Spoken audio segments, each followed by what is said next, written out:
if there are also dropships in the game, then it's a 10 out of 10. Are there dropships in the game? There are vehicles that do deliver enemy units all the time, yes. Okay, so, game of the show. Tell us a bit about Disintegration. This game was just announced. What is it? So, Disintegration is kind of a blend of what I love a whole lot, which is first-person shooters. You know, I've made a lot of first-person shooters throughout the Halo game franchise, as well as even into Destiny. But what I love about this game, Disintegration, is we took that first-person shooter and we added a real-time tactical element to it, allowing you to control a squad of units on the ground, each of who have like unique abilities that you can use tactically in gameplay. So there's a really neat blend of first-person shooter with real-time tactics that's very fluid and action-focused. What we are seeing right now is from the multiplayer? This is true. We have a multiplayer component to the game. This is one of our multiplayer modes called Retrieval, where you have 2 cores on the map. You have there's a 2-round match where the offense is their job is to actually go in and get one of the 2 cores and deliver it to the enemy base, while the defense is doing everything they can to keep that core from landing on their side.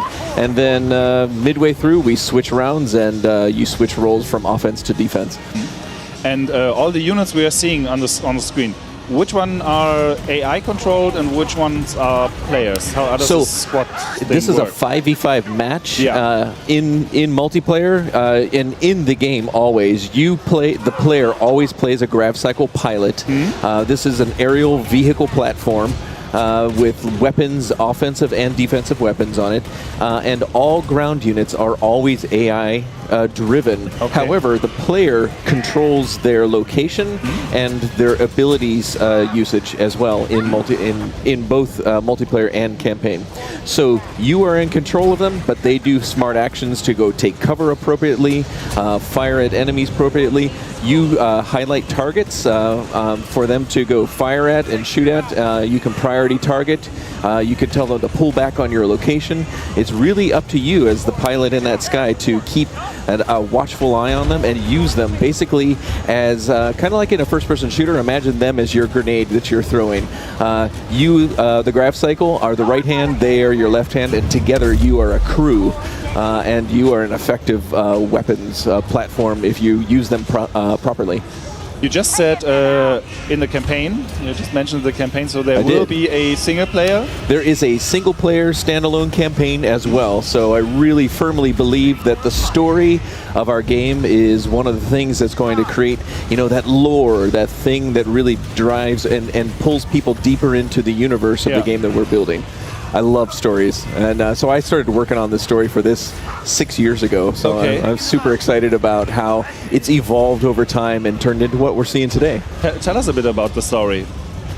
So the story is about, it's in the near future where humankind has really had a rough road ahead of them. There's been food shortages and riots and nations falling, and then there's this really mysterious pandemic that has taken over and has depleted humanity like beyond, almost to the brink of extinction.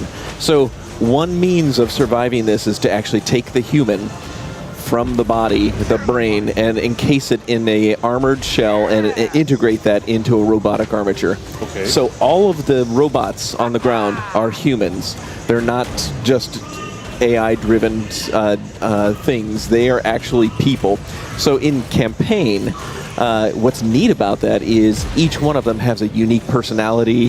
They have affectations of who they used to be as humans. They wear clothing and have jewelry and that kind of thing, and they have personalities. And it's your job to keep them alive in campaign. So you play a faction of these integrated individuals who have broken away from the enemy and are now waging this battle on the fringes of a much larger global conflict. You said before that it's a standalone campaign. Does this mean that the maps and the surroundings are not shared between the single-player campaign and the multiplayer? That is absolutely correct. Okay. These are completely separate entities. The single-player world is not an online persistent world or anything like that. This is a single-player standalone campaign. The themes and such from single-player will be used for multiplayer, because I have to stress that V1 Interactive, my new studio that I formed, is only 30 people. It's a small team, but we're building a very high quality game in just a smaller form factor. So it will be, but it will be one game. It will be sold as a normal. That is correct. It's one game. It's like you'd expect from the old days, where you get a great campaign and a great multiplayer component as well. That's crazy. Do you have any news on the release date? Yes, we will be shipping about end of Q1, beginning of Q2 of 2020 next year. On PC, on PC, Xbox One, and PlayStation 4 families. And will there be a beta, a trial version, alpha, beta? We are planning. I can't talk about dates yet, but a multiplayer beta is in the works. Okay. I think in a few seconds we will see the trailer that you released. I think there are some more aspects in it about the universe and sure, everything. yeah. You said that you thought about the story for 6 years. Yeah. But how long did you actually work on what we are seeing right now? So about 5 years ago, I started working with just a couple engineers. It was just 3 of us making a small prototype. We took our time to build something up because it took a long time to figure out how to blend the mechanics of the first-person shooter with that real-time tactics together in a way that didn't overwhelm the player. Yeah. So we had to invent brand new mechanics of how you manage those units on the ground in a way that you're not micromanaging them, and it's fluid and it flows with the action of that first-person shooter. So we built a prototype and shopped it around to some publishers, and landed a great deal with Private Division, who has been a fantastic publisher to work with, and we've grown to now the 30-person mark, and we have we're still working on this game. We're right in the middle of production still, but it's coming along great. We trusted them. And it looks really cool. I love how colorful, even though it's a bleak topic. You said it's a hard world. So the single player campaign, the story theme is dark overall, but we wanted the places that you go play in to be an inviting location to go to, and really enjoyable to be in. Just the beauty of the natural world. It's not a dark brown world dystopian kind of view at all. It's a view of the future where just humans cease to exist. And now you get to play in these environments that are really inviting to go enjoy.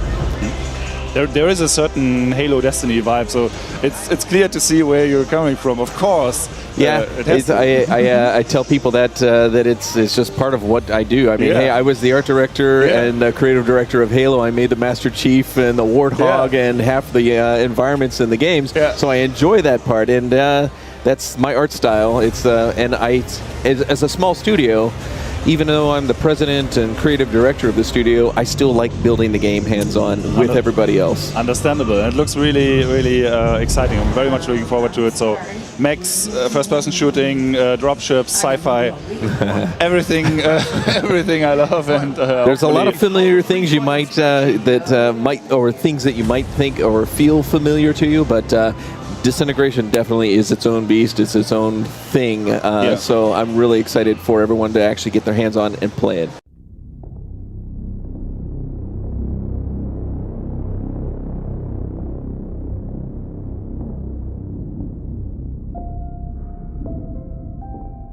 Wow. Look at you. Yeah, I guess you took the hard road. Well, me too. You'd think we'd learn. Well, all in the name of progress, right? They say there's always something better. Burn the old, bring in the new. Well, how'd that work out? Risked our whole future. And we trusted them. And now we fight them any way we can. For what?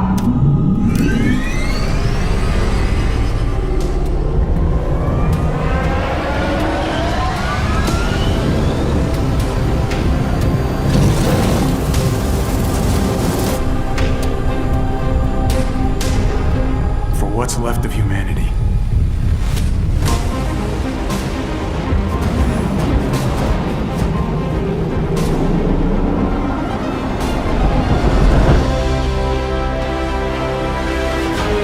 Right away.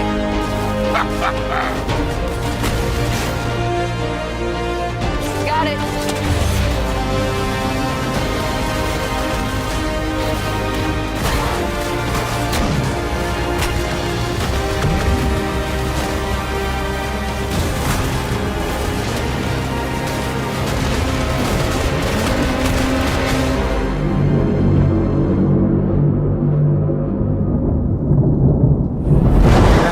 I'm sorry. Were you two having a moment? I can leave y'all be. What? The grav cycle? I'm a pilot. Uh-huh. It's called a pre-flight inspection. No judgments here, huh?